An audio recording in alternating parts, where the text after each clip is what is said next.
ఈ పైల్స్‌లో కూడా స్టేజెస్ ఉంటాయి. 1, 2, 3, 4 అని చెప్పి స్టేజెస్ ఉంటాయి.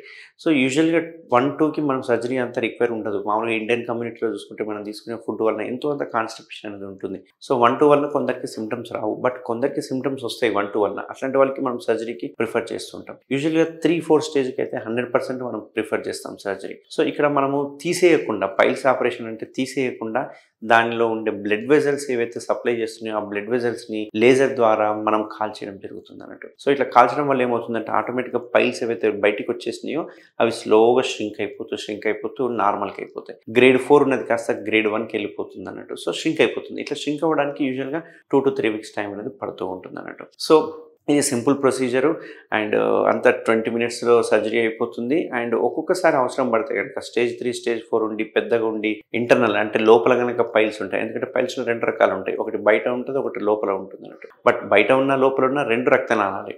సో, లోపల ఉండే రక్తనాళాలు గనక స్టేజ్ 3, స్టేజ్ 4 పెద్దగా ఉన్నాయి అనుకుంటే గనక దానికి మనం ఒక స్టేప్లర్ అనేది కొట్టడం జరుగుతుంది. ఈ స్టేప్లర్ కొట్టడం వల్ల ఏంటంటే బెటర్ రిజల్ట్స్ వస్తుంది. దీనివల్ల రికరెన్స్ రేట్ తక్కువ ఉంటుంది.